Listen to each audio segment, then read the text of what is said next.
내일이면 이 집 재산 다 우리 거야. 방문 틈 사이로 끈적한 신음소리와 함께 나온 말이었어요. 그곳에는 내일 결혼할 예비 남편과 새엄마가 침대 위에서 뒹굴고 있었죠. 배신감에 문을 열고 들어가려는데 뒤에서 아빠의 손이 제 어깨를 붙잡았어요. 그리고는 제 귓가에 낮게 속삭였죠. 그냥 둬라. 내일 결혼식에서 아주 재미있는 구경을 시켜주마. 대체 우리 아빠는 무엇을 준비하고 계셨던 걸까요? 오늘의 이야기 시작합니다. 저는 올해 31살 소연이라고 해요. 제가 아주 어릴 때 친어머니가 병으로 세상을 떠나셨어요. 어머니가 떠나시던 날 저는 너무 어려서 죽음이 무엇인지조차 잘 몰랐습니다. 다만 아버지가 어머니 영정 앞에서 등을 돌린 채 어깨를 들썩이시던 모습만은 지금도 또렷이 기억나거든요. 그날 이후로 저는 아버지 손에서 자랐습니다. 아버지는 건설자재 회사를 맨손으로 일으킨 분이셨어요. 새벽 5시면 가장 먼저 창고 불을 켜고 거래처 전표를 직접 세는 분이셨습니다. 어머니 없이 자란 외동딸이 행여 기죽을까봐 아버지는 그 거친 손으로 제 머리를 어설프게 묶어주고 도시락을 싸주셨어요. 운동의 날에는 일을 미루고 달려와 맨 앞줄에서 제 이름을 목청껏 불러주셨고요. 저에게 아버지는 부모 2사람의 몫을 혼자 다 해내신 분이었습니다. 그런 아버지가 5년 전에 한 사람을 집에 데려오셨어요. 새어머니 정미였습니다. 솔직히 처음엔 마음이 쉽게 열리지 않았어요. 어머니 자리에 다른 사람이 들어온다는 게 어린 시절의 상처를 자꾸 들춰내는 것 같았거든요. 그런데 정미는 들어온 첫날부터 저에게 더없이 살갑게 대해줬습니다. 소연아, 어렵게 생각하지 마. 나는 내 자리를 뺏으러 온 사람이 아니라 내 편 한 명 더 늘어난 거라고 생각해주면 돼. 정미는 제 입맛을 기억해 좋아하는 반찬을 만들어주고 환절기마다 옷을 챙겨주고 회사 일로 늦는 날엔 현관 앞불을 켜둔 채 저를 기다려주기도 했어요. 어머니 없이 자란 저는 그 다정함이 너무 고마워서 저도 모르게 조금씩 마음을 열었습니다. 나중엔 진심으로 이 사람을 어머니라고 부르고 싶어졌거든요. 그리고 1년 전 바로 그 정미의 소개로 한 사람을 만났습니다. 아버지 회사 협력업체에서 일하던 규현이었어요. 정미는 2사람이 정말 잘 어울린다며 자리를 만들어줬고 규현은 첫 만남부터 저를 오래 알아온 사람처럼 편안하게 대해줬습니다. 소연 씨는 웃을 때가 제일 예뻐요. 앞으로 그 웃음 제가 평생 지켜드릴게요. 규현은 늘 그런 식으로 말하는 사람이었어요.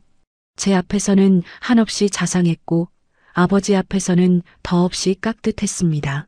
명절이면 누구보다 먼저 와서 아버지 일손을 돕고 제가 감기에 걸린 날엔 죽을 사들고 한 걸음에 달려오기도 했어요. 저는 이 사람이라면 어머니 없이 살아온 제 빈자리를 채워줄 수 있겠다고 믿었습니다. 그래서 2사람이 손을 맞잡고 결혼 이야기를 꺼냈을 때 저는 세상을 다 가진 것처럼 행복했어요. 그런데 결혼 준비가 하나씩 진행될수록 제 마음 한구석에 작은 가시 하나가 자꾸 걸리기 시작했습니다.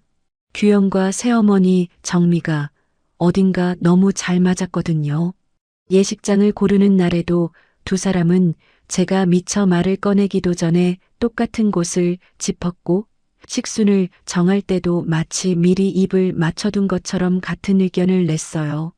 둘만 아는 농담에 동시에 웃음을 터뜨리는 일도 한두 번이 아니었습니다.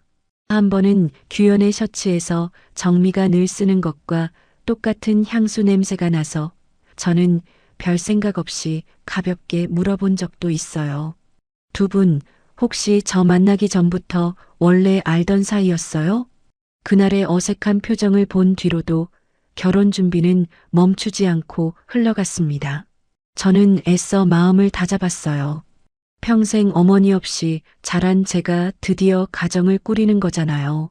이 좋은 날을 괜한 의심으로 망치고 싶지 않았거든요. 그래서 마음속에 자꾸 고개를 드는 그 작은 가시를 저는 일부러 못 본 척 눌러두었습니다. 하지만 눌러둔다고 사라지는 가시가 아니었어요. 그 가시는 오히려 하루하루 더 또렷하게 제 살을 파고들었습니다. 예복을 맞추러 가던 날이었어요. 새어머니 정미가 굳이 따라 나서겠다고 했고 규현도 일을 일찍 마치고 합류했습니다. 저는 그저 두 사람이 제 결혼을 진심으로 축하해 주는 거라고 생각했어요. 그런데 매장에서 제가 화려한 레이스가 달린 드레스를 골라 들었을 때 정미가 대뜸 이렇게 말하는 겁니다. 그건 규현 씨가 별로 안 좋아할 텐데. 그 사람은 단정하고 깔끔한 걸 좋아하잖아. 저는 순간 손이 멈췄습니다. 정미의 말이 너무나 자연스러웠거든요. 마치 규현의 취향을 저보다 훨씬 오래, 훨씬 깊이 알고 있는 사람처럼요. 옆에 있던 규현도 별다른 토를 달지 않고 고개를 끄덕였어요. 저는 웃으며 넘기려 했지만 가슴 한쪽이 서늘해지는 건 어쩔 수 없었습니다. 제 예비 남편의 취향을 왜 제가 아니라 새어머니가 더 잘 알고 있을까요? 신혼집 이야기가 나왔을 때는 더 이상했어요. 저는 회사에서 조금 떨어지더라도 조용한 동네에서 시작하고 싶었거든요. 그런데 규현이 제 말을 끊고 이렇게 말했습니다. 장인어른 건물 쪽이 회사도 가깝고 여러모로 좋잖아요. 우리 거기서 신혼 시작해요. 응? 장인어른 건물. 그 말이 어쩐지 귀에 콕 박혔어요. 규현은 늘 제 의견을 먼저 물어보던 사람이었는데 유독 아버지 재산 이야기가 나올 때만은 한 발도 물러서지 않았거든요. 그날따라 그 다정한 얼굴 너머에 제가 모르는 다른 얼굴이 숨어 있는 것 같아서 저는 자꾸만 규현의 옆모습을 훔쳐보게 되었습니다. 그러고 보니 규현은 언제부턴가 제 앞에서 아버지 회사 이야기를 자주 꺼냈어요. 회사 지분이 어떻게 되어 있는지, 건물 명의가 누구 앞으로 되어 있는지, 결혼하면 그게 어떻게 정리되는지, 처음엔 그저 가장이 될 사람으로서 책임감 있게 챙기는 거라고 생각했습니다. 그런데 그 질문들이 하나씩 쌓이고 나니 어쩐지 제가 아니라 제 뒤에 있는 것들을 더 궁금해하는 사람 같다는 느낌이 들기 시작했어요. 한 번은 규현이 웃으면서 이런 말도 했습니다. 결혼하면 통장도 하나로 합치고 장인어른 일도 우리가 같이 도와드려야죠. 다 한 식구잖아요. 한 식구. 그 말이 그날따라 유난히 공허하게 들렸어요. 정작 그 말을 하는 규현의 눈은 저를 보고 있는 게 아니라 제 너머 어딘가를 향해 있었거든요. 이상한 일은 그뿐이 아니었어요. 어느 날 저녁 거실에서 두 사람이 나란히 앉아 결혼식 식순을 정리하고 있었는데 제가 부엌에서 물을 가지고 나오던 길에 규현이 정미에게 무심코 던지는 한마디를 듣고 말았습니다. 누나, 그건 그때처럼 하면 되는 거 아니야? 누나. 분명히 그렇게 들렸어요. 규현은 평소 정미를 늘 어머님이라고 깍듯하게 불렀거든요. 그런데 그 순간만큼은 오래 알고 지낸 사이에서나 나올 법한 편한 말투가 툭 튀어나왔습니다. 제가 멈칫하며 두 사람을 바라보자 정미가 재빨리 규현의 팔을 툭 치며 어색하게 웃었어요.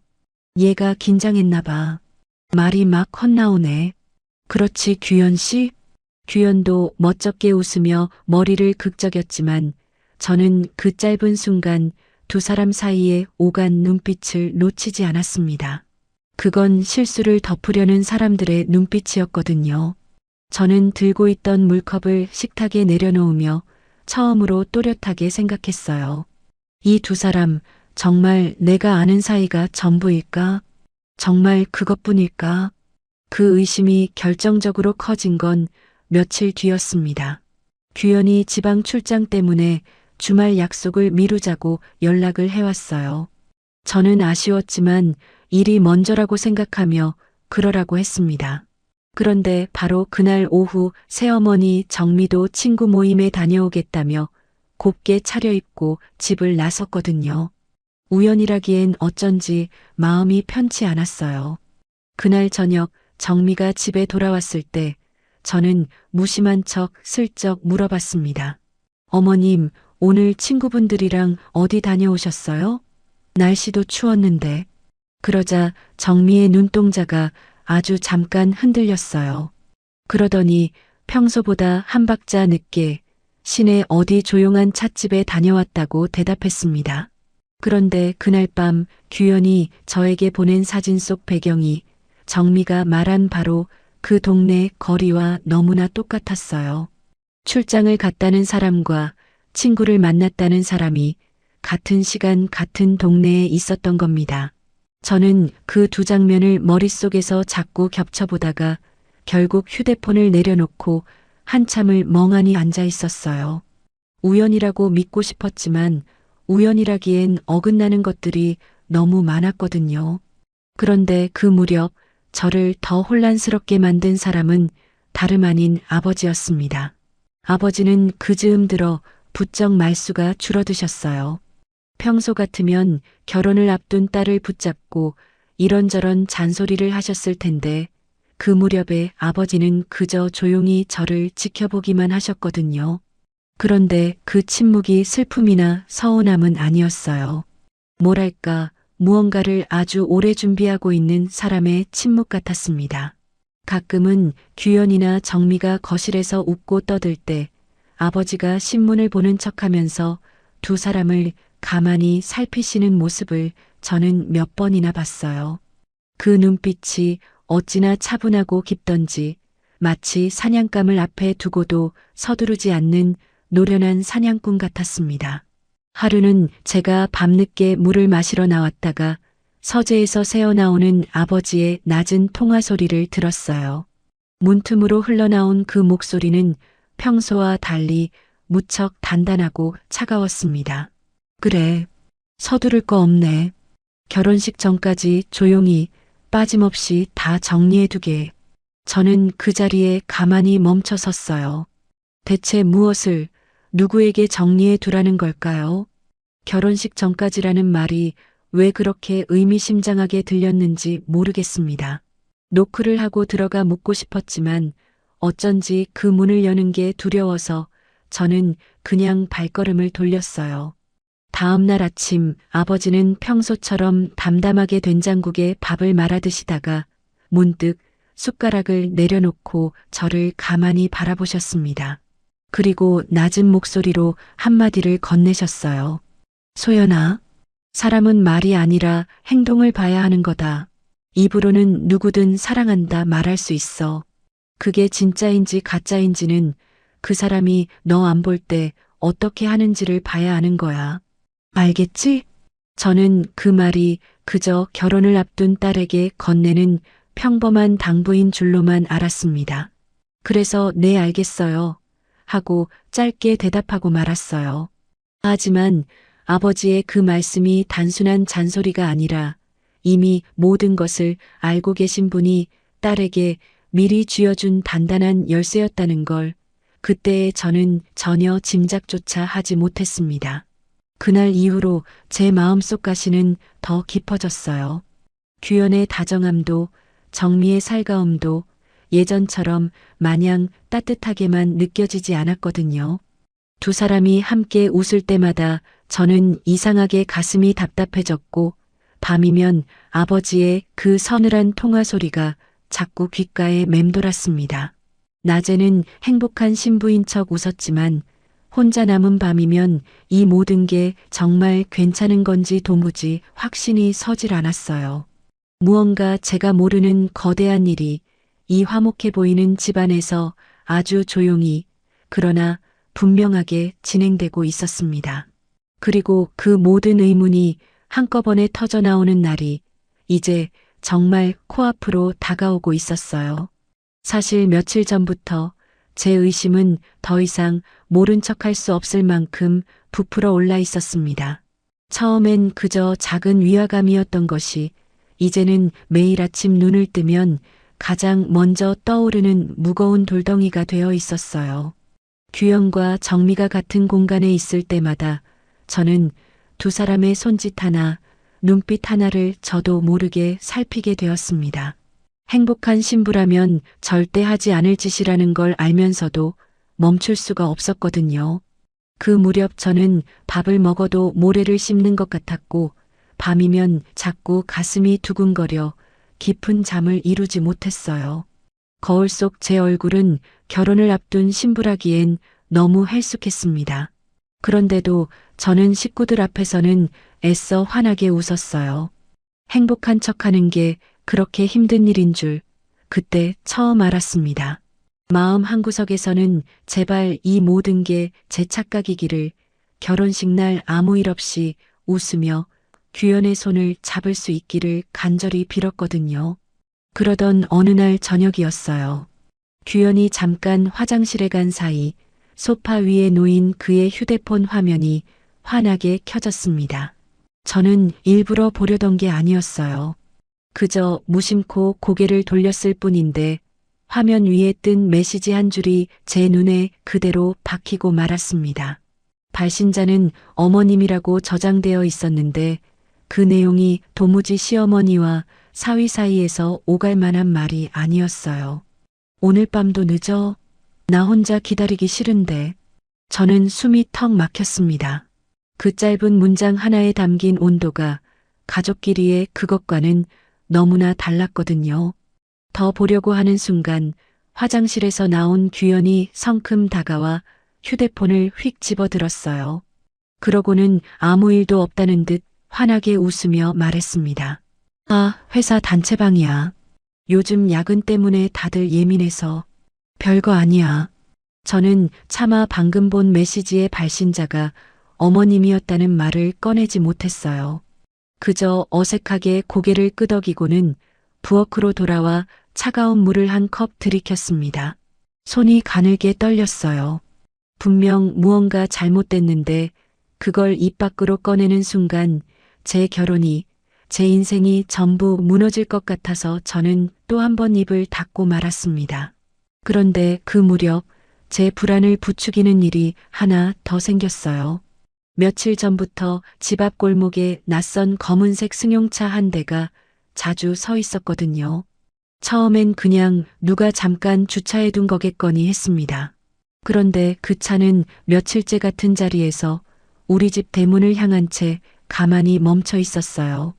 한 번은 제가 장을 보고 돌아오는 길에 그 차 옆을 지나쳤는데 운전석에 앉은 중년 남자가 휴대폰을 들어 우리 집 쪽을 찍고 있는 모습을 봤습니다. 저와 눈이 마주치자 그 남자는 천천히 휴대폰을 내리더니 아무 일 없다는 듯 시선을 돌렸어요. 등골이 서늘했습니다. 저 사람은 누구일까요? 규현과 정미가 무슨 일을 꾸미고 있고 저 남자도 그 일의 한패일까요? 아니면 누군가 우리 집을 노리고 있는 걸까요? 온갖 생각이 머릿속을 어지럽게 휘저었습니다. 이튿날에는 지나가는 이웃 아주머니들이 자기들끼리 하던 말을 들었어요. 요 며칠 저 골목에 웬 낯선 남자가 차를 대놓고 저 집만 빤히 쳐다보던데 무슨 일 있는 거 아닌가? 영 깨름칙해. 그 말을 듣고 나니 그게 제 착각이 아니었다는 게 더 분명해졌습니다. 누군가 정말로 며칠째 우리 집을 지켜보고 있었던 거예요. 저는 두려운 마음에 한동안 대문 밖을 나서는 것조차 무서웠습니다. 밤마다 커튼 틈으로 골목을 몰래 내다보며 저 차가 오늘도 있는지 없는지를 확인하는 게 어느새 제 버릇이 되어버렸어요. 더 이상한 건 정미였어요. 제 불안을 눈치챘는지 정미는 그 무렵 들어 부쩍 더 살갑게 굴었거든요. 제가 좋아하는 약과를 사다 놓고 결혼식 끝나면 셋이 같이 여행을 가자며 환하게 웃었습니다. 예전 같으면 그 다정함에 마음이 사르르 녹았을 텐데 이제는 그 웃음이 어쩐지 더 서늘하게 느껴졌어요. 정미가 제 어깨를 다정하게 감싸며 이렇게 말했을 때는 저도 모르게 등이 굳었습니다. 우리 소연이 얼굴이 왜 이렇게 상했어? 결혼 준비가 많이 힘들지? 이 어미가 다 알아서 할 테니까 너는 아무 걱정 말고 그날 예쁘게 웃기만 하면 돼. 다 알아서 하겠다는 그 말이 그날따라 왜 그렇게 무겁게 들렸는지 모르겠어요. 정미가 알아서 하겠다는 그 일이 정말 제 결혼을 위한 일이 맞을까요? 그날 밤 저는 도저히 잠을 이룰 수 없어서 늦은 시간까지 거실에 앉아 있다가 마침 서재에서 나오시는 아버지를 붙잡고 조심스럽게 물었어요. 아빠, 요즘 우리 집 앞에 이상한 사람이 차를 세워두고 며칠째 우리 집을 지켜보고 있어요. 사진까지 찍는 것 같던데 경찰에 신고를 해야 하는 거 아니에요? 저는 아버지가 놀라거나 화를 내실 줄 알았습니다. 그런데 아버지는 잠시 저를 가만히 바라보시더니 아주 차분한 목소리로 이렇게 말씀하셨어요. 신경 쓰지 마라. 그 사람은 내가 걱정할 사람이 아니야. 곧 다 알게 된다. 결혼식 날이 되면 또 그 말이었어요. 곧 다 알게 된다. 결혼식 날이 되면 아버지는 마치 모든 일정을 손바닥 안에 쥐고 계신 사람처럼 그 어떤 일에도 흔들리지 않으셨습니다. 저는 그 차분함이 오히려 더 무섭게 느껴졌어요. 대체 아버지는 무엇을 알고 계시는 걸까요?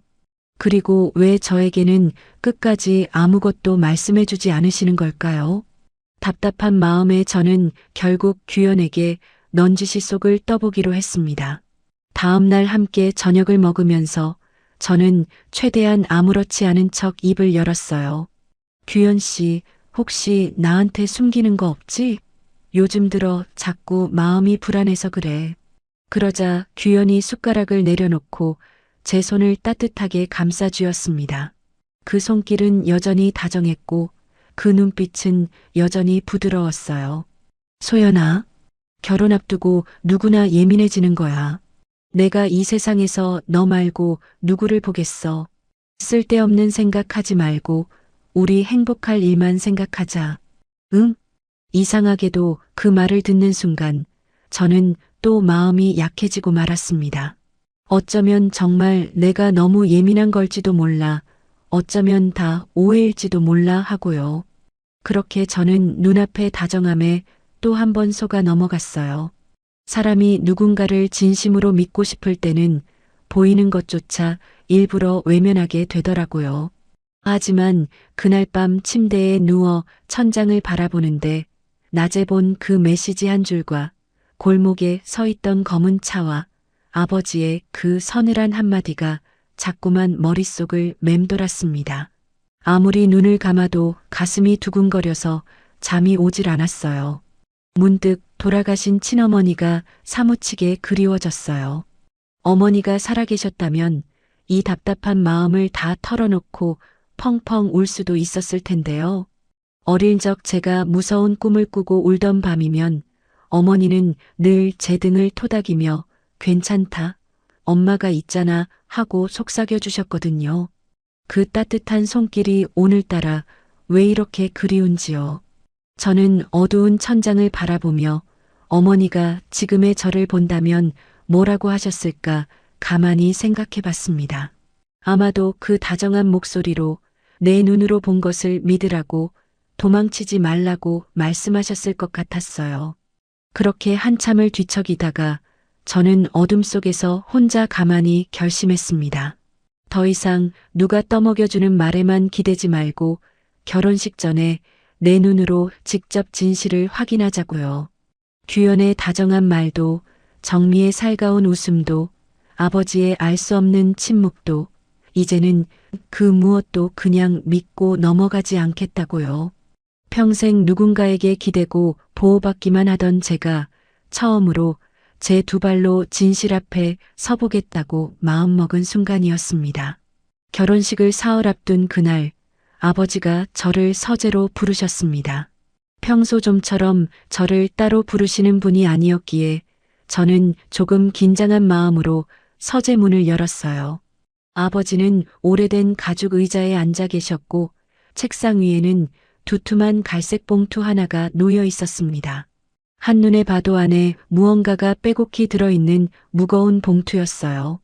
아버지는 그 봉투를 제 쪽으로 천천히 밀어주시며 낮고 단단한 목소리로 말씀하셨습니다. 이걸 내가 가지고 있어라. 단 결혼식 전에는 절대 열어보면 안 된다. 결혼식 날 아침 식장으로 출발하기 직전에 열어. 그 전에 열면 지금까지 내가 준비한 모든 게 다 틀어진다. 약속할 수 있겠지? 저는 그 봉투를 받아들었어요. 생각보다 훨씬 묵직했습니다. 안에 든 게 종이 뭉치인지 아니면 다른 무언가인지 도무지 가늠이 되지 않았어요. 저는 떨리는 목소리로 물었습니다. 아빠, 이게 대체 뭐예요? 요즘 아빠가 하시는 말씀이 너무 무서워요. 그 통화도 집 앞에 서 있는 그 남자도 전부 이 봉투랑 관련이 있는 거예요? 아버지는 잠시 저를 가만히 바라보시더니 제 머리를 한번 쓰다듬어 주셨어요. 어릴 적 운동회 날 제 머리를 어설프게 묶어주시던 바로 그 손길이었습니다. 소연아, 아빠가 평생 너 하나 지키려고 살았다. 이번에도 마찬가지야. 지금은 아무것도 묻지 말고 그냥 아빠를 믿어라. 딱 사흘만. 저는 더 이상 캐물을 수가 없었어요. 아버지의 그 눈빛이 한평생 저를 위해 새벽을 견뎌온 사람의 눈빛이었거든요. 저는 그 봉투를 제 방 옷장 가장 깊숙한 곳에 넣어두고 자물쇠를 채웠습니다. 그런데 그 봉투를 넣어두고 돌아서는 순간부터 그것이 마치 살아있는 물건처럼 자꾸만 제 마음을 잡아끌었어요. 대체 저 안에 무엇이 들어있을까요? 열어보고 싶은 마음과 열면 안 된다는 두려움이 사흘 내내 제 안에서 싸웠습니다. 그날 밤 저는 옷장 문을 몇 번이나 열었다 닫았는지 모릅니다.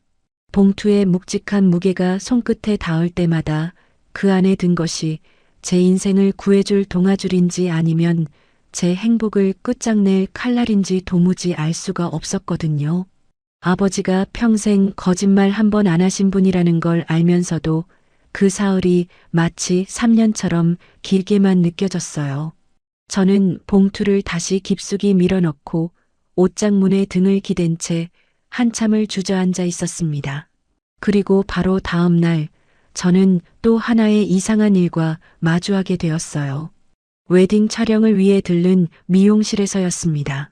머리를 만지고 있는데 옆자리에 앉아 계시던 한 중년 부인이 제가 들고 있던 가족 사진을 흘끔 보시더니 갑자기 표정이 굳어지는 거예요. 사진 속에는 저와 아버지 그리고 새어머니 정미가 함께 찍혀 있었거든요. 그 부인은 한참을 정미의 얼굴을 들여다보다가 조심스럽게 저에게 물었습니다. 실례지만 이 사진 속 이분 혹시 성함이 한정미 씨 아니에요? 저는 깜짝 놀라 그렇다고 대답했어요. 그러자 그 부인의 얼굴이 더욱 어두워졌습니다. 그녀는 잠시 망설이더니 낮은 목소리로 이렇게 말했어요. 아가씨, 내가 참견할 일은 아니지만 저 여자, 아무튼 아가씨, 저 사람 조심해요. 꼭이요. 그 말을 남기고 부인은 서둘러 자리에서 일어나 미용실을 나가버렸습니다. 저는 가위질 소리가 멈춘 그 자리에 멍하니 앉아 손에 든 가족 사진만 내려다봤어요. 그 부인이 하려던 말은 도대체 무엇이었을까요? 갑자기 제 심장이 미친 듯이 뛰기 시작했습니다. 생각해보니 정민은 지난 5년 동안 자기 과거에 대해서는 이상하리만치 입을 꾹 닫고 살았어요. 친정이 어디인지, 예전에 무슨 일을 했는지, 결혼은 처음인지. 제가 물어볼 때마다 정민은 늘 그저 옛날 일은 다 잊고 싶다며 화제를 돌리곤 했습니다. 그때는 사람마다 말 못할 사정이 있겠거니 하고 넘겼는데 지금 와서 돌이켜보니 그 모든 침묵이 무언가를 감추기 위한 것이었던 것 같았어요. 어쩌면 아버지가 그 검은 차의 남자를 시켜 캐고 있던 것도 바로 정미의 그 감춰진 과거가 아니었을까요? 저는 미용실을 나서며 한 번도 의심해 본 적 없던 새어머니라는 사람의 정체가 통째로 낯설게 느껴지기 시작했습니다. 집으로 돌아오는 길 내내 저는 그 부인의 말과 아버지의 봉투와 골목의 검은 차를 머릿속에서 자꾸만 한 줄로 이어보려 애썼어요.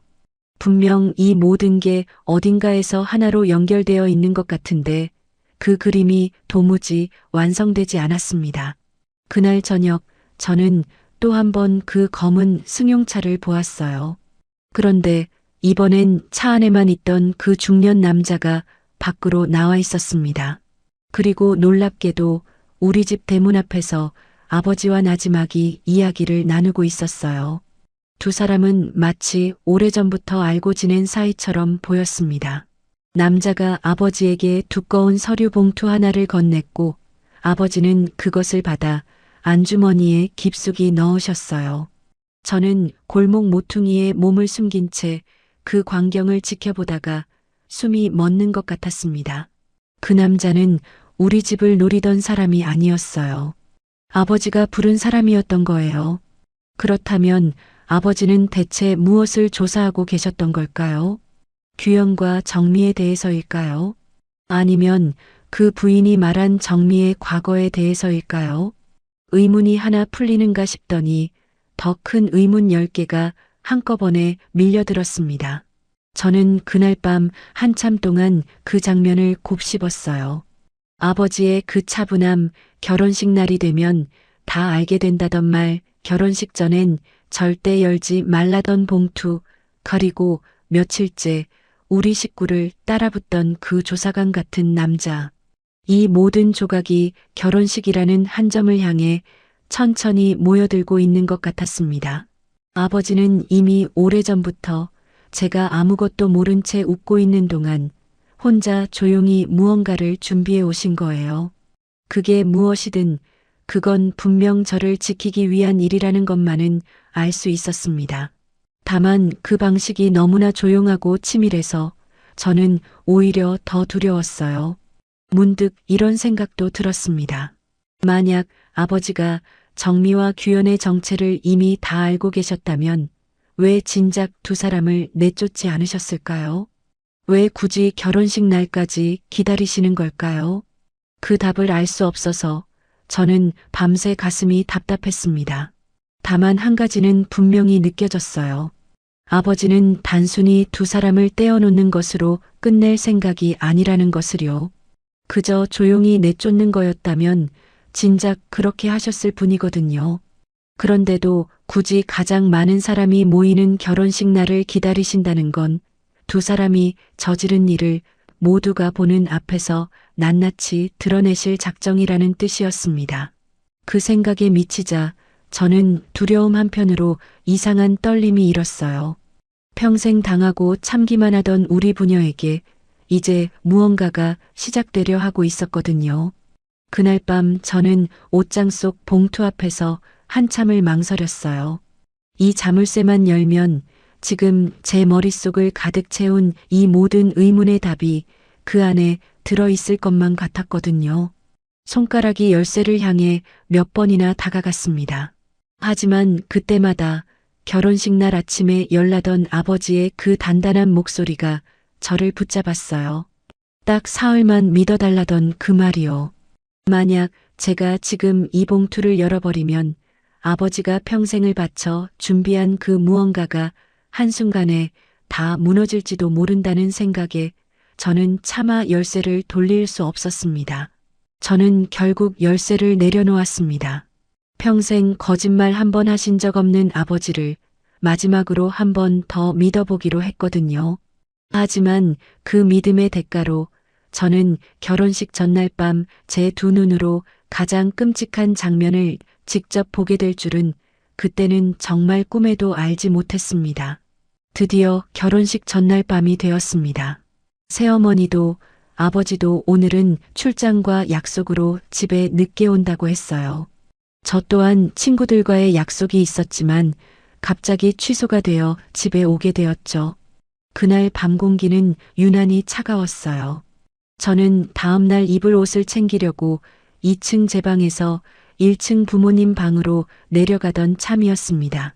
분명 불이 다 꺼진 줄 알았는데 안쪽에서 격한 신음소리와 함께 젊은 남자와 중년 여성의 사람 목소리가 새어 나오고 있었어요. 처음엔 부모님인가? 그냥 지나치려고 했어요. 그런데 그 목소리 가운데 하나가 너무나 익숙해서 저는 그 자리에 그대로 굳어버리고 말았습니다. 바로 예비 남편 규현의 목소리였거든요. 저도 모르게 한 발, 두 발 창가로 다가섰습니다. 방문이 완전히 닫히지 않은 좁은 틈 사이로 규현과 새어머니 정미가 침대 위에 뒹굴고 있었어요. 두 사람은 제가 밖에 서 있는 걸 꿈에도 모른 채 서로의 얼굴을 마주보며 낮게 속삭이고 있었죠. 그 거리는 사위와 장모 사이의 거리가 결코 아니었어요. 이제 딱 하루만 버티면 돼. 내일이면 저 집 재산 전부 우리 손에 들어와. 규현이 웃으면서 던진 한마디에 저는 심장이 쿵 떨어지는 것 같았어요. 제가 평생 들어온 다정한 목소리에서 한 번도 들어본 적 없는 차가운 욕심이 묻어 있었거든요. 그러게, 저 어수룩한 애가 끝까지 아무것도 모르고 저렇게 좋아하니 내가 다 미안하네. 정미가 입꼬리를 비스듬히 올리며 받아쳤어요. 그 어수룩한 애가 누구를 가리키는 말인지 저는 단번에 알아차렸습니다. 바로 저였으니까요. 5년 동안 저를 친딸처럼 챙겨주던 사람의 입에서 나온 그 말이 제 가슴 한복판을 작은 못처럼 콕 찌르고 들어왔습니다.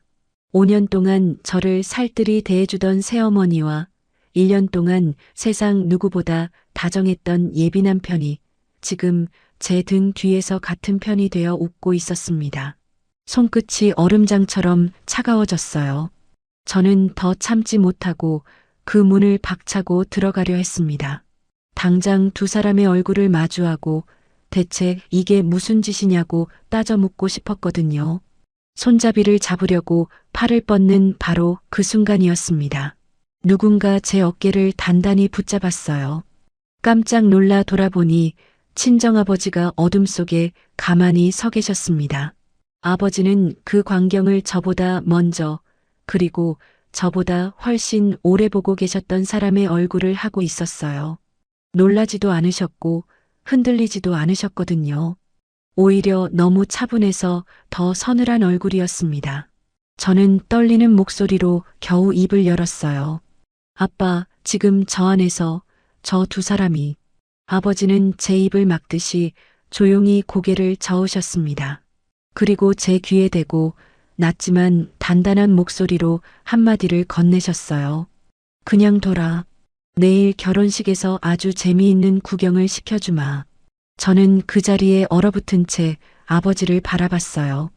어떻게 이 상황에서 그렇게 차분하실 수 있는지 이해할 수가 없었거든요. 아버지는 떨고 있는 제 손을 두 손으로 꼭 감싸 주시고는 저를 조용히 별채에서 멀리 데리고 나오셨어요. 정원 한가운데에 멈춰 서서야 아버지는 비로소 모든 것을 알고 계셨다는 듯 담담하게 입을 여셨습니다. 아버지의 이야기는 충격적이었어요.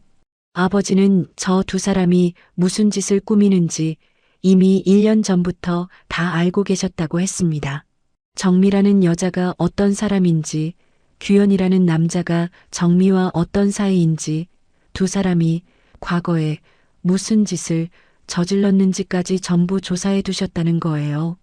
골목에 서 있던 그 검은 차의 남자가 바로 아버지가 고용한 사람이었고, 오늘 밤 제가 우연히 본 것보다 훨씬 더 많은 증거가 이미 아버지의 손안에 들어와 있다고 하셨습니다. 그제야 저는 아버지가 왜 그렇게 오랫동안 침묵하셨는지, 왜 두 사람을 당장 내쫓지 않으셨는지 어렴풋이 알 것 같았어요. 아버지는 그저 분풀이로 두 사람을 떼어놓는 게 아니라 두 번 다시 같은 짓을 못하도록 완벽하게 끝장낼 준비를 하고 계셨던 겁니다. 아버지는 마지막으로 제 두 눈을 가만히 바라보시며 짧게 당부하셨어요. 내일 식장에서는 그냥 평소처럼 웃기만 해라. 아무것도 모르는 척 딱 한 번만 더. 나머지는 전부 아빠가 알아서 한다. 저는 눈물이 차오르는 눈으로 아버지를 올려다봤습니다. 분하고 억울한 마음에 당장이라도 모든 걸 엎어버리고 싶었지만 아버지의 그 눈빛이 저를 붙잡았어요. 평생 새벽을 견디며 저 하나를 지켜온 사람의 깊고 단단한 눈빛이었거든요. 저는 천천히 고개를 끄덕였습니다. 그 끄덕임 한 번에 저는 평생 당하고 참기만 하던 어제까지의 저와 작별을 고했어요. 그날 밤 저는 한숨도 자지 못한 채 침대에 앉아 창밖이 밝아오는 것을 지켜봤습니다. 무릎 위에는 아버지가 주신 그 두꺼운 봉투가 놓여 있었어요. 밤새 머릿속에서는 별채에서 들은 두 사람의 말이 끝없이 되감기를 반복했습니다. 그 어수룩한 애, 그 늙은 영감, 이런 일이 한두 번도 아니라던 정미의 그 서늘한 목소리가요. 처음엔 그 말들이 비수처럼 가슴을 후벼 팠지만 새벽이 가까워 올수록 이상하게도 마음이 점점 차분하게 가라앉았어요. 슬픔이 분노로, 분노가 다시 단단한 결심으로 바뀌어 가고 있었거든요. 창밖이 희뿌옇게 밝아오자 저는 천천히 자리에서 일어났습니다. 거울 앞에 서서 제 얼굴을 가만히 들여다봤어요. 어제까지만 해도 겁에 질려 떨고 있던 얼굴이었는데 그 새벽에 제 눈빛은 어딘가 달라져 있었습니다. 이제 곧 날이 완전히 밝으면 저는 이 봉투를 열고 식장으로 향하게 됩니다. 평생 가장 치욕스러웠어야 할 그날이 어쩌면 제 인생에서 가장 통쾌한 하루가 될지도 모른다는 예감이 그 차가운 새벽 공기 속에서 천천히 차오르고 있었습니다. 드디어 결혼식 날 아침이 밝았습니다. 밤새 한숨도 자지 못했지만 이상하게도 정신은 그 어느 때보다 또렷했어요. 거울 속 제 얼굴은 헬쑥했지만 두 눈만큼은 어제와 달리 흔들림이 없었습니다. 저는 식장으로 출발하기 직전 아버지가 당부하신 대로 옷장 깊숙이 넣어두었던 그 두꺼운 봉투를 꺼냈어요.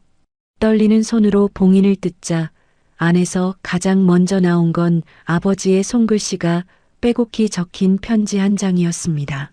평생 무뚝뚝하기만 하던 아버지가 그 편지에는 평생 못다 한 말을 꾹꾹 눌러 담아두셨더라고요. 저는 그 자리에 선 채로 편지를 읽어 내려갔습니다.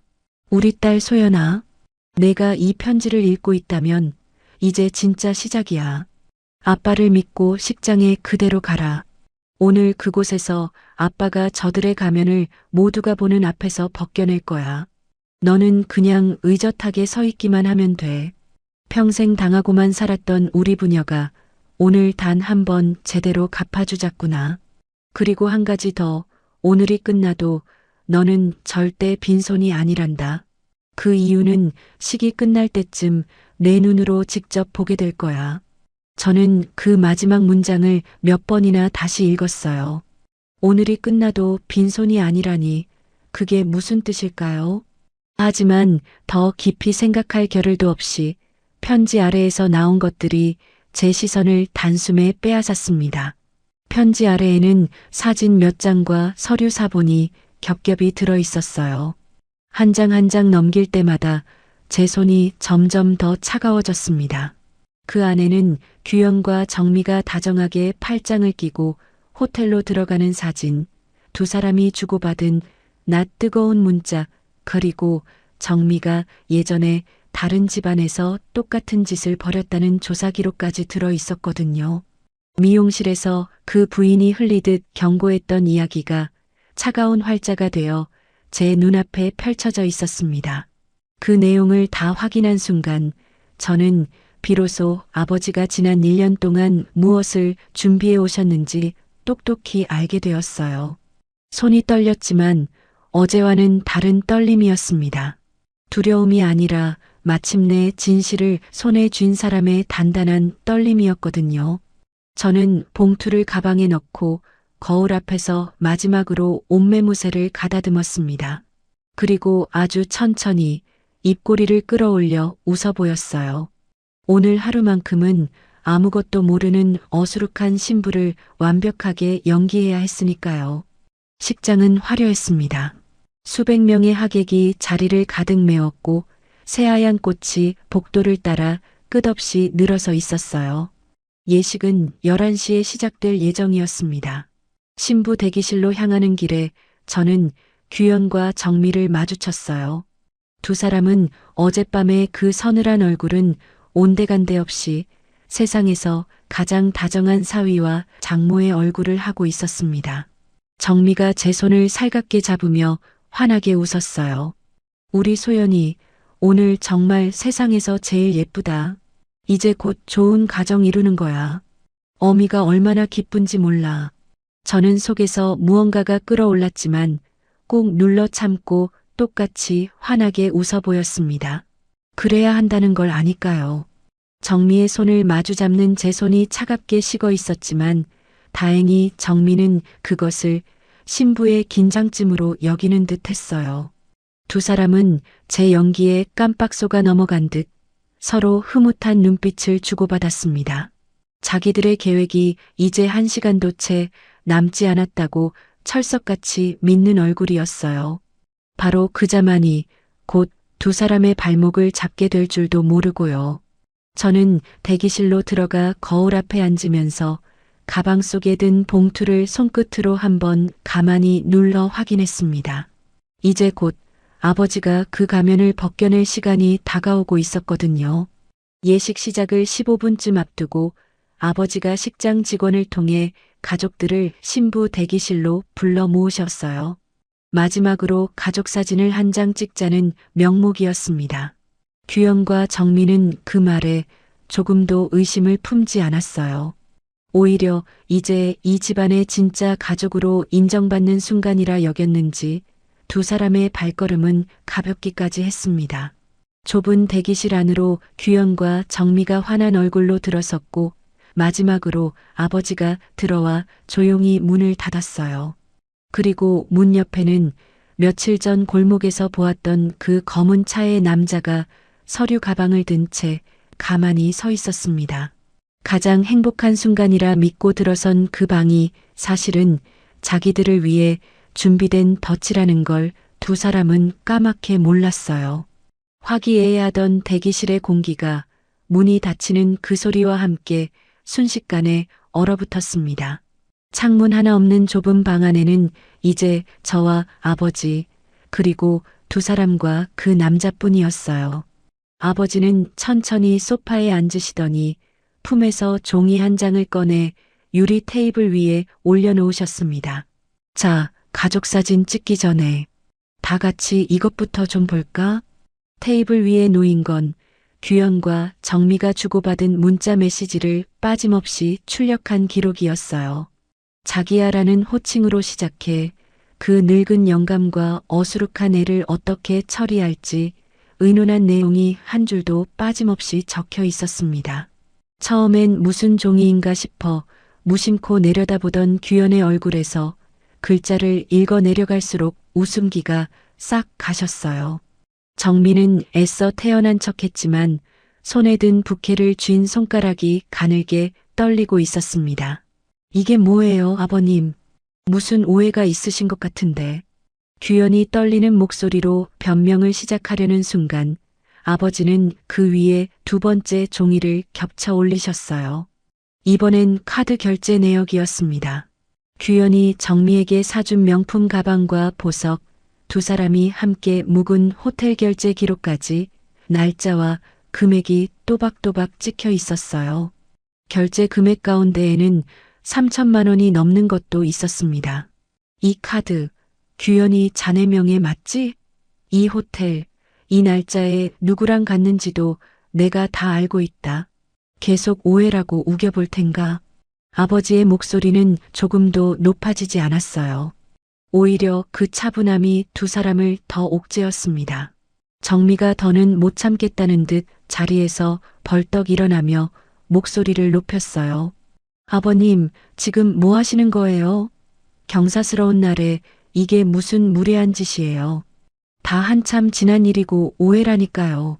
하지만 그렇게 소리치는 정미의 목소리는 평소의 그 살가운 목소리와 달리 갈라지고 떨리고 있었습니다. 규현은 입을 뻥긋거렸지만 끝내 아무 말도 하지 못했고 정미의 얼굴에서는 그 여유로운 미소가 완전히 사라졌어요. 처음으로 두 사람의 가면에 또렷한 금이 가는 순간이었습니다. 저는 그 광경을 가만히 지켜보며 어제까지 제 가슴을 후벼 팠던 그 못 하나가 천천히 빠져나가는 것을 느꼈어요. 하지만 아버지가 준비한 것은 이제 겨우 시작에 불과했습니다. 테이블 위에 놓인 종이는 단 2장뿐이었지만 문 옆에 선 그 남자의 서류 가방은 아직 두툼하게 닫혀 있었거든요. 저는 거울 앞에 앉은 채 그 모든 광경을 가만히 지켜보고 있었어요. 어젯밤까지만 해도 두 사람 앞에서 한없이 작아지던 제가 오늘은 이상하리만치 마음이 평온했습니다. 평생 저를 속여온 사람들이 제 눈앞에서 무너져 내리는데도 저는 분노에 휩쓸리지 않았어요. 그저 아버지가 한 장 한 장 펼쳐 보이는 진실을 차분하게 끝까지 지켜볼 생각뿐이었거든요. 어쩌면 그게 평생 참고만 살아온 우리 부녀가 두 사람에게 돌려줄 수 있는 가장 무서운 복수일지도 몰랐습니다. 밖에서는 하객들이 자리를 채우는 웅성거림과 잔잔한 축가가 흘러나오고 있었어요. 그 화려한 식장의 소음과 이 좁은 대기실 안의 서늘한 침묵이 얼마나 대조적이던지요. 1시간 뒤면 이 두 사람은 모두가 보는 앞에서 가장 화려한 무대를 차지할 거라 믿고 있었지만 그 가방이 열리는 순간 이 좁은 대기실은 두 사람에게 도망칠 곳 하나 없는 막다른 골목이 될 참이었습니다. 아버지가 문 옆에 서 있던 그 남자에게 가만히 고개를 끄덕이셨습니다. 그 작은 몸짓 하나에 대기실 안의 모든 시선이 그 남자에게로 쏠렸어요. 규현과 정민은 그제야 이 자리가 단순한 가족사진 촬영이 아니라는 걸 어렴풋이 눈치챈 듯 서로의 눈치를 살피기 시작했습니다. 하지만 이미 문은 닫혀 있었고 빠져나갈 틈은 어디에도 없었어요. 창문 하나 없는 그 좁은 방은 이제 두 사람을 위한 작은 법정이나 다름없었습니다. 그러자 남자가 천천히 앞으로 나와 들고 있던 서류 가방을 유리 테이블 위에 올려놓고 잠금을 풀었어요. 가방이 열리는 그 작은 소리에 규현과 정미의 시선이 동시에 그쪽으로 쏠렸습니다.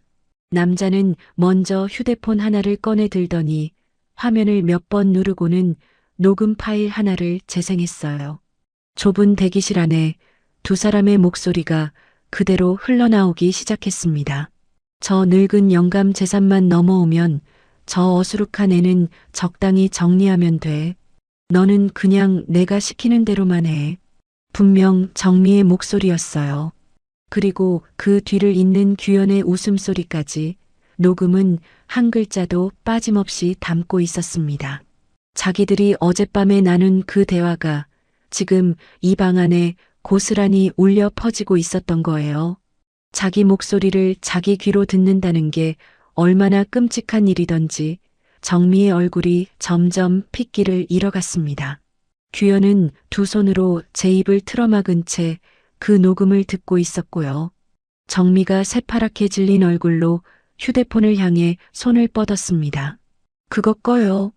당장 끄라고요. 하지만 남자는 한 발 물러서며 차분하게 휴대폰을 거두었어요. 정미의 손은 허공만 움켜쥐었습니다. 평생 그 누구의 앞에서도 당당하던 사람이 처음으로 무언가를 빌듯 손을 내미는 모습이었어요. 이어서 남자는 가방에서 사진 한 뭉치를 꺼내 테이블 위에 펼쳐놓았습니다. 규현과 정미가 다정하게 붙어 다닌 사진들이었는데 놀랍게도 그중 몇 장은 제가 규현을 만나기 훨씬 전, 그러니까 정미가 우리 집에 들어오기도 전에 찍힌 것이었습니다. 두 사람은 이미 오래전부터 연인 사이였던 거예요. 그제야 저는 규현이 정미를 무심코 누나라고 불렀던 그 순간의 의미를 완전히 이해했습니다. 그 모든 우연 같던 어긋남들이 사실은 하나도 우연이 아니었던 거죠. 그리고 남자는 마지막으로 가장 두꺼운 서류 한 묶음을 꺼내 들었어요. 그러고는 처음으로 입을 열어 또박또박 한마디를 건넸습니다. 이분의 진짜 이름은 한정미가 아닙니다. 지금부터 이 여자의 진짜 과거를 말씀드리겠습니다. 그것은 정미라는 사람의 진짜 과거가 담긴 조사보고서였습니다. 남자가 그 내용을 담담하게 읽어내려가는 동안 대기실 안의 공기는 점점 더 무겁게 가라앉았어요. 정민은 본래 다른 이름을 쓰던 사람이었고 이미 몇 년 전 다른 집안에 같은 방식으로 들어가 재산을 빼돌리고 사라진 전력이 있었습니다. 그때 그 집에서도 규현은 정미의 공범이었고요. 심지어 그 일로 아직 마무리되지 않은 사기 고소건까지 남아 있었어요. 한 집안의 가장을 홀리고 그 집 자식의 인생을 짓밟고 재산만 챙겨 자취를 감추는 것. 그것이 이 여자가 평생 되풀이해온 수법이었던 겁니다. 미용실에서 그 부인이 차마 끝맺지 못했던 이야기의 결말이 바로 그 보고서 안에 다 들어 있었던 겁니다. 그 부인이 말한 그 집 딸이 어떻게 됐는지까지요. 저는 그 사실을 알게 된 순간 등골이 서늘해지면서도 동시에 가슴이 먹먹해졌습니다. 만약 아버지가 아니었다면 그 집 딸의 비참한 결말이 바로 저의 결말이 될 뻔했으니까요. 새벽마다 저를 위해 일하며 묵묵히 이 모든 걸 파헤쳐온 아버지의 마음을 생각하니 저는 코끝이 시큰해졌어요. 이제 규현은 완전히 무너졌어요. 그는 갑자기 정미에게서 한 발짝 떨어지며 떨리는 목소리로 소리쳤습니다. 저는 그냥 이 아줌마가 시키는 대로 한 것뿐이에요. 다 저 사람이 계획한 거예요. 저는 아무것도 몰랐어요. 조금 전까지만 해도 제 손을 잡고 평생을 약속하던 사람의 입에서 자기만 살겠다고 발버둥 치는 비겁한 말이 쏟아져 나왔어요. 평생을 함께 짜고 움직인 공범이 막다른 골목에 몰리자 가장 먼저 서로를 물어뜯기 시작한 거예요. 정민은 그런 규현을 경멸하듯 노려봤지만 이미 두 사람 사이에 그 끈끈하던 결속은 산산조각이 나 있었습니다. 욕심으로 뭉친 사이는 욕심이 끝나는 순간 이렇게 허무하게 무너지더라고요. 저는 그 모습을 보며 제가 굳이 두 사람에게 한마디도 따져 묻지 않은 것이 오히려 다행이라고 생각했어요.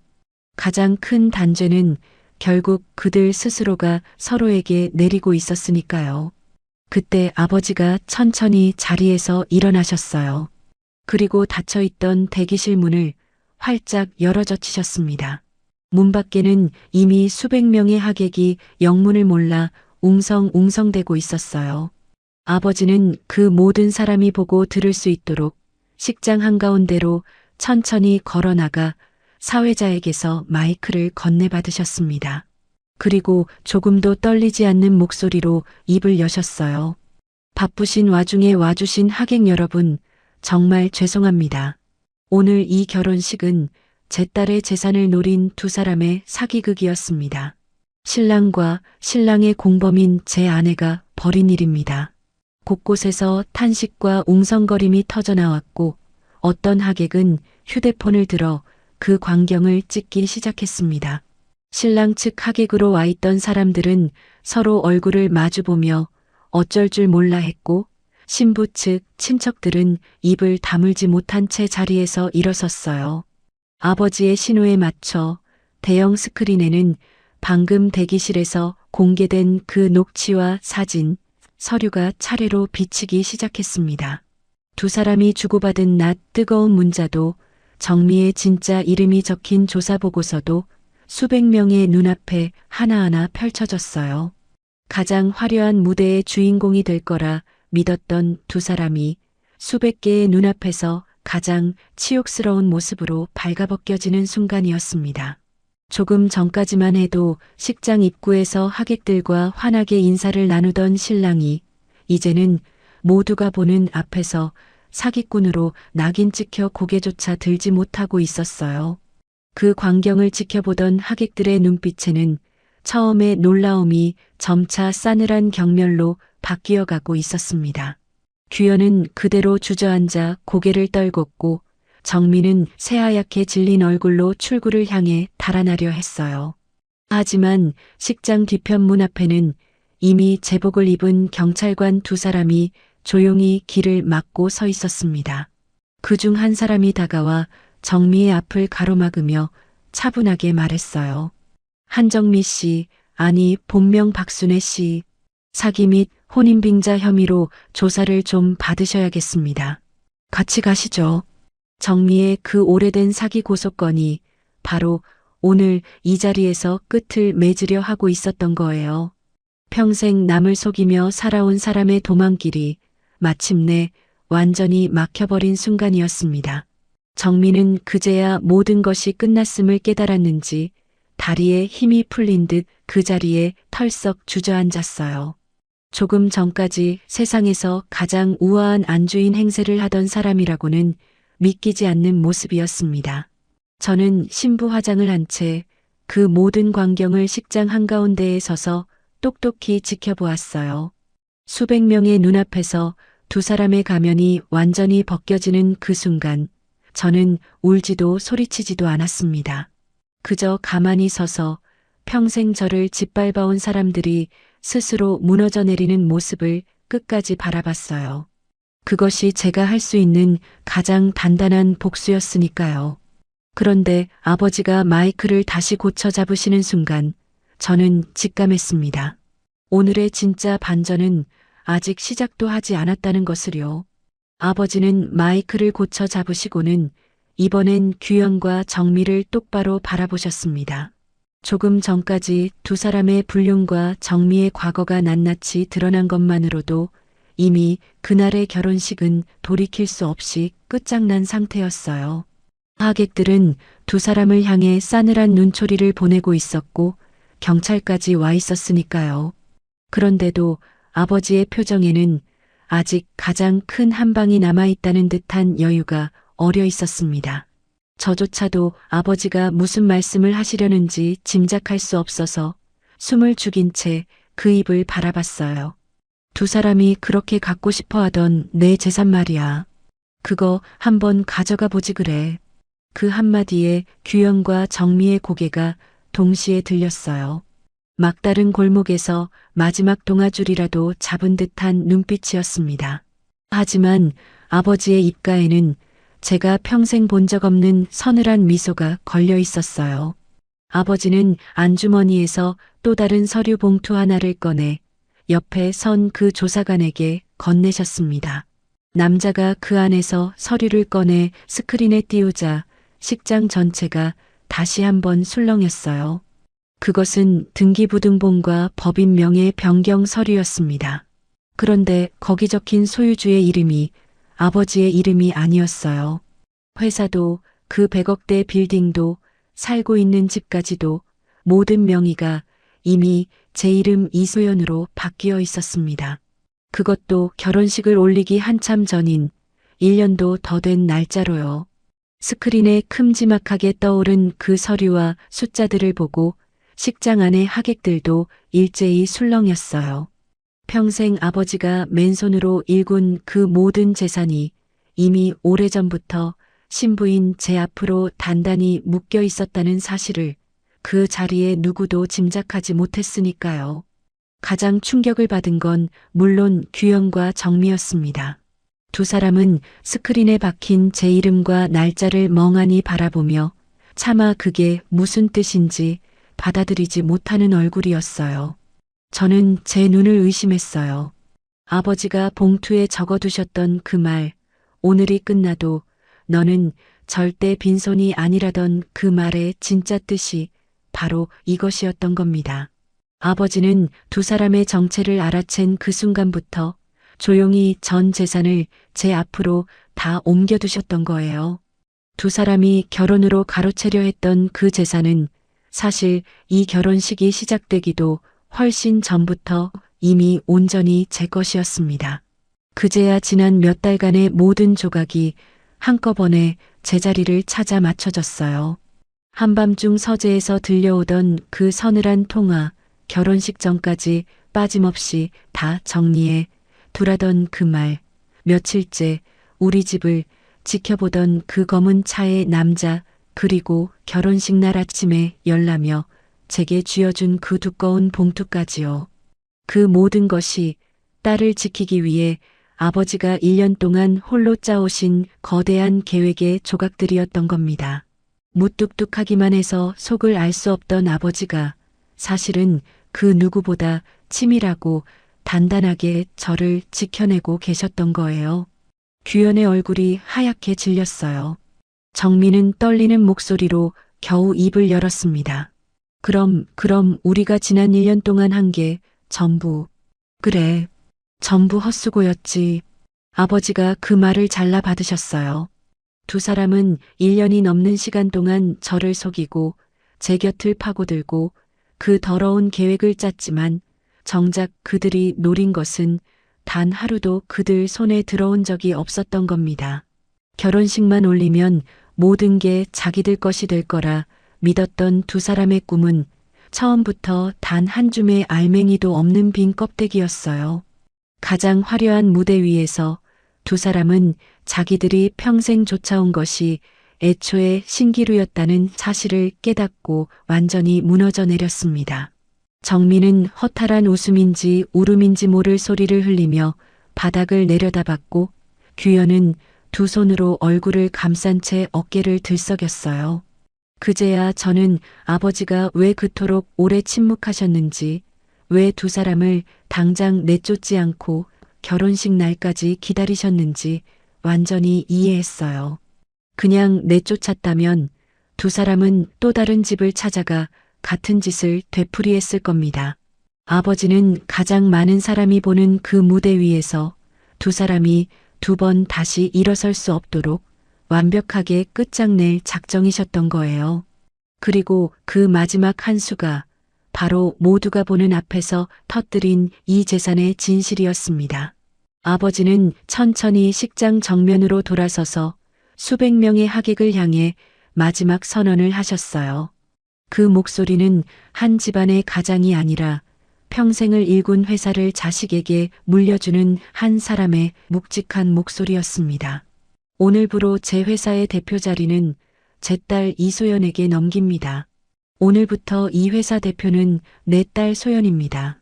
순간 식장 안에 짧은 정적이 흘렀어요. 그리고 곧 누군가의 박수를 시작으로 여기저기서 박수 소리가 터져 나왔습니다.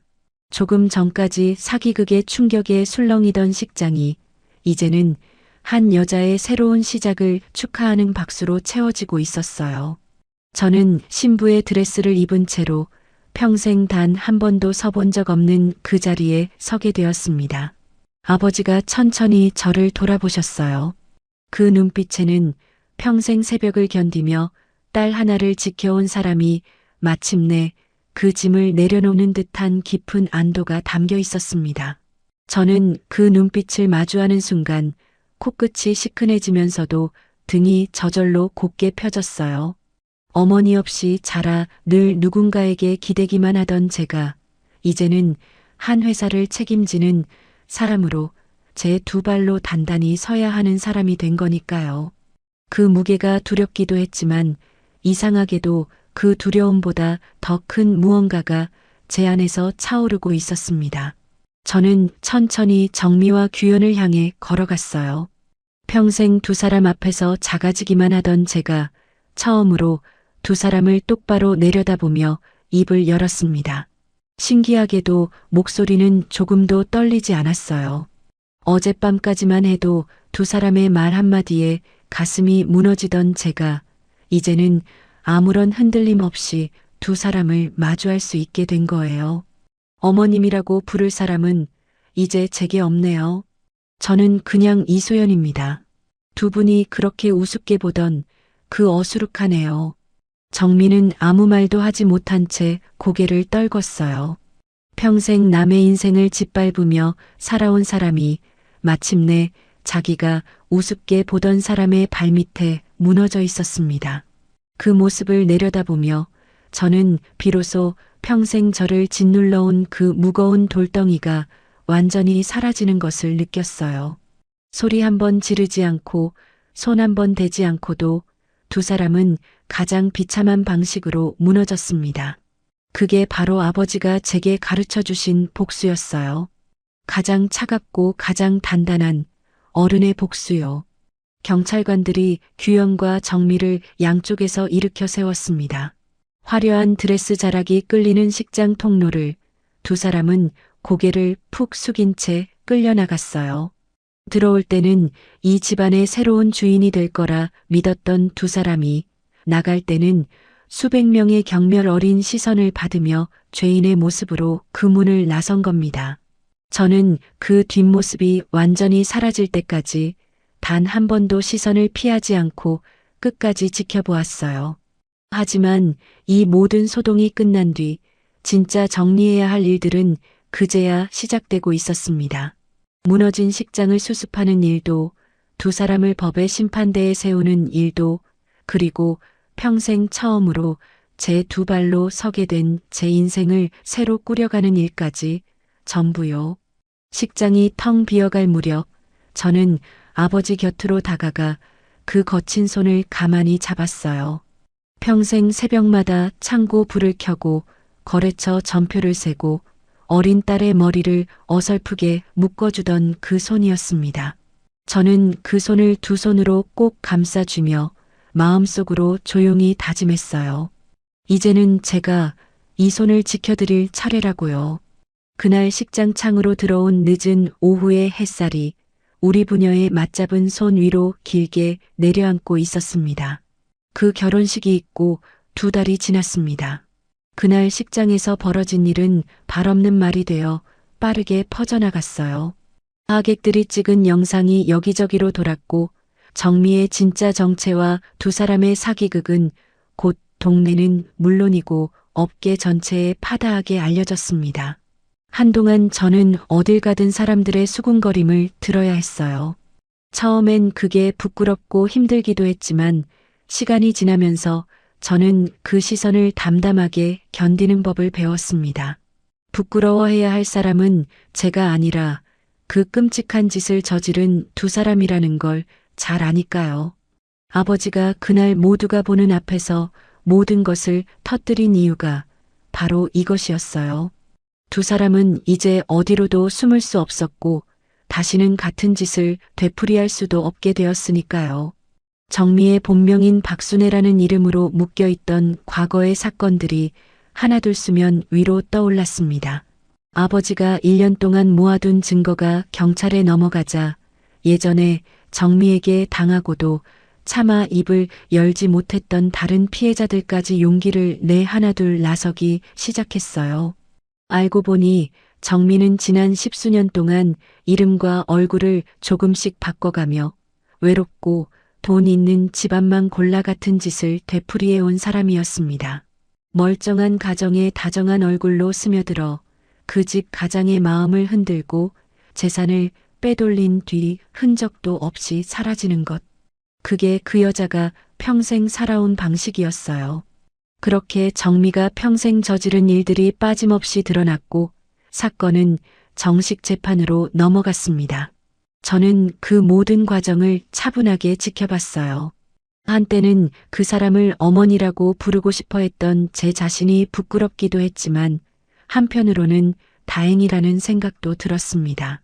만약 아버지가 그 정체를 끝내 알아채지 못했더라면 저 역시 이름도 없이 사라진 그 수많은 피해자 가운데 한 사람이 되었을 테니까요. 법정에 선 정미는 제가 알던 그 우아한 안주인의 모습이 아니었어요. 수의를 입은 채 고개를 숙이고 있는 그녀는 그저 평생 남의 것을 탐하며 살아온 초라한 사기꾼일 뿐이었습니다. 재판장이 판결문을 읽어 내려가던 그 순간을 저는 방청석에서 똑똑히 지켜보았어요. 피고인 박순애는 다수의 피해자를 상대로 계획적인 혼인빙자 사기를 저지른 점이 인정되며 그 죄질이 매우 무겁다. 피고인을 징역 7년에 처한다. 선고가 내려지는 순간 정미의 어깨가 힘없이 무너졌습니다. 공범이었던 규현 역시 사기 방조 혐의로 실형을 피하지 못했어요. 두 사람이 평생을 함께 짜고 움직이며 그토록 갖고 싶어 했던 것들은 결국 단 하나도 손에 넣지 못한 채 차디찬 감옥행만 남게 된 겁니다. 게다가 두 사람은 그동안 가로채려 했던 재산은커녕 피해자들에게 물어줘야 할 배상금까지 잔뜩 떠안게 되었어요. 빈손으로 시작해 빈손보다 못한 처지로 끝난 셈이었습니다. 평생 남의 것을 탐하던 두 사람의 인생이 가장 밑바닥에서 막을 내리는 순간이었어요. 더 비참했던 건 법정에서 두 사람이 서로를 향해 보인 모습이었어요. 정미가 먼저 규현을 향해 싸늘하게 쏘아붙였습니다. 다 저 어린 게 욕심을 부려서 일이 커진 거예요. 저는 그냥 도와준 죄밖에 없어요. 그러자 규현도 지지 않고 정미를 노려보며 목소리를 높였어요. 무슨 소리예요? 처음부터 끝까지 다 아줌마가 시킨 거잖아. 나는 그냥 시키는 대로 했을 뿐이라고. 한때 그렇게 다정한 척 붙어 다니던 두 사람이 이제는 서로를 가장 미워하는 원수가 되어 법정 한가운데에서 진흙탕 싸움을 벌이고 있었습니다. 욕심으로 시작된 관계의 끝은 그렇게 추하고 허무했어요. 평생 손에 쥐려고 발버둥 친 것이 모두 사라지자 두 사람에게 남은 건 서로를 향한 원망과 손가락질 뿐이었던 겁니다. 저는 방청석에서 그 모습을 지켜보며 진짜 단죄는 법이 아니라 두 사람 스스로가 서로에게 내리고 있다는 걸 다시 한번 느꼈습니다. 법정을 나서는데 정미가 호송차에 오르기 직전 잠깐 저와 눈이 마주쳤어요. 한때 저를 어수룩한 애라 비웃던 그 눈빛에는 이제 아무런 힘도 남아있지 않았습니다. 저는 그 눈을 피하지 않고 똑바로 마주본 뒤 천천히 고개를 돌려 제 갈 길을 걸었어요. 더는 그 사람에게 단 한마디도 건넬 필요가 없었거든요. 제가 잘 살아가는 것, 그것이야말로 그 사람에게 줄 수 있는 가장 확실한 대답이었으니까요. 재판이 끝나고 며칠 뒤였어요. 규현의 어머니가 저를 찾아왔습니다. 한때 사돈이 될 뻔했던 그분은 제 앞에서 두 손을 싹싹 빌며 사정했어요. 아가씨, 우리 규현이 한 번만 봐줘요. 탄원서 한 장만 써주면 형량이 줄어든다는데. 응? 우리 애가 원래 그런 애가 아니야. 그 여우 같은 여자한테 홀려서 그런 거지. 저는 그 모습을 잠시 가만히 바라보다가 차분하게 입을 열었습니다. 어머님, 규현 씨는 그 여자한테 홀린 게 아니라 처음부터 한패였어요. 제 인생을 짓밟으려던 사람을 위해 제가 손을 보태드릴 일은 없습니다. 그동안 고생하셨어요. 이제 그만 돌아가세요. 저는 더 이상의 말을 보태지 않고 조용히 돌아섰어요. 예전에 저였다면 마음이 약해져 흔들렸을지도 모릅니다. 누군가 제 앞에서 눈물을 흘리며 사정하면 저는 늘 제 마음보다 그 사람의 마음을 먼저 헤아리던 사람이었으니까요. 규현도 정미도 바로 그 약한 마음을 노리고 저를 파고들었던 거고요. 하지만 이제 저는 그런 사람이 아니었어요. 누군가의 눈물에 휘둘려 제 자신을 내어주는 일은 평생 단 한 번으로 충분했으니까요. 무엇보다 저를 평생 지켜준 아버지의 그 단단한 마음을 떠올리면 저는 더 이상 함부로 흔들릴 오수 없었습니다. 그 무렵 저는 용기를 내 한 사람에게 연락을 했어요. 예전에 정미에게 똑같이 당했다던 그 집 딸이었습니다. 미용실에서 그 부인이 차마 끝맺지 못했던 이야기의 주인공이요. 저는 아버지가 모아둔 증거의 사본을 그분에게 전하며 당신 잘못이 아니라고 이제는 함께 끝낼 수 있다고 말해주었어요. 한참을 말없이 듣고만 있던 그분이 끝내 떨리는 목소리로 입을 열었습니다. 그 말 한마디를 들으려고 제가 5년을 버텼나 봐요. 정말 고마워요. 전화기 너머에서 그분은 한참을 흐느꼈어요. 평생 혼자 끌어안고 있던 상처를 그제야 조금은 내려놓는 듯한 울음이었습니다. 저는 그 울음이 그칠 때까지 조용히 수화기를 들고 있었어요. 그분의 5년과 저의 지난 시간이 그 전화선 하나로 가만히 이어지는 것 같았거든요. 그 통화를 끝내고 나니 비로소 마음 한구석에 남아있던 마지막 응어리까지 풀리는 기분이었습니다. 제 복수가 단지 저 하나의 분풀이로 끝나는 게 아니라 또 다른 누군가의 오랜 상처까지 보듬는 일이 되었으니까요. 모든 정리가 끝난 어느 날 저는 텅 빈 회사 대표실 창가에 서서 바깥을 내려다봤어요. 평생 아버지가 새벽마다 읽어온 그 회사가 이제 제 책임 아래 놓여 있었습니다. 두렵지 않았다면 거짓말이겠죠. 한 번도 회사 일을 해본 적 없는 제가 수많은 직원의 생계를 책임지는 자리에 앉았으니까요.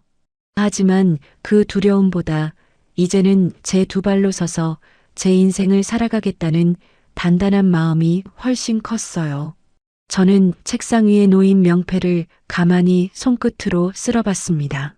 거기에는 이소연이라는 제 이름 석자가 또렷하게 새겨져 있었어요.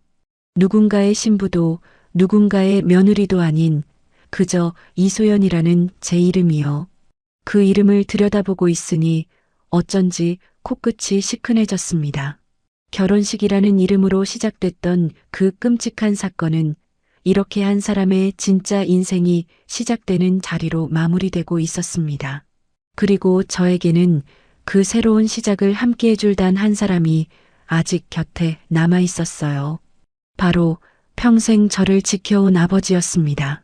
모든 일이 정리되고 얼마 지나지 않은 어느 봄날, 저는 아버지와 함께 친어머니가 잠들어 계신 곳을 찾았습니다. 오랫동안 마음이 무거워 자주 찾지 못했던 곳이었어요. 하지만 이제는 어머니 앞에 떳떳하게 설 수 있을 것 같았거든요. 저는 어머니의 환하게 웃는 사진 앞에 가만히 꽃을 내려놓았습니다. 그러고는 마음속으로 조용히 그동안의 이야기를 다 전했어요. 많이 무섭고 외로웠지만 결국 잘 버텨냈다고요. 아버지가 곁에 계셔서 끝까지 무너지지 않았다고요. 옆에 서 계시던 아버지가 한참 동안 어머니 사진을 바라보시다가 낮은 목소리로 입을 여셨어요. 여보, 우리 소연이 이만큼 컸어. 이제 제 앞가림은 물론이고 회사까지 척척 해내는 어엿한 사람이 됐다고.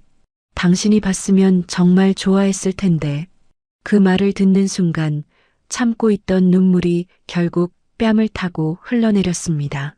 어머니가 살아계셨다면 이 모든 일을 다 털어놓고 펑펑 울 수 있었을 텐데요. 그런 제 어깨를 아버지가 가만히 토닥여 주셨어요. 그리고 평생 무뚝뚝하기만 하던 분이 처음으로 제게 속마음을 들려주셨습니다. 내 엄마가 늘 그랬다. 우리 소연이는 속이 깊어서 언젠가 크게 될 아이라고. 그 말이 맞았어. 너는 아빠가 생각한 것보다 훨씬 더 단단한 사람이더구나. 저는 고개를 들어 아버지를 바라봤어요. 평생 새벽을 견디며 저 하나를 지켜온 그 얼굴에 어느새 깊은 주름이 가득했습니다. 저는 그 거친 손을 두 손으로 꼭 잡으며 말했어요. 아빠, 정말 고마워요. 아빠가 아니었으면 저는 그 사람들한테 모든 걸 빼앗기고도 아무것도 몰랐을 거예요. 그러자 아버지가 천천히 고개를 저으셨습니다. 아니다. 끝까지 흔들리지 않고 버텨준 건 너야. 아빠는 그저 옆에서 거들었을 뿐이고, 이제부터는 내 인생, 내가 당당하게 살아가면 된다. 그날 이후로 계절이 몇 번 바뀌었어요. 저는 아버지가 평생을 바쳐 일군 그 회사를 조금씩 제 손에 익혀갔습니다.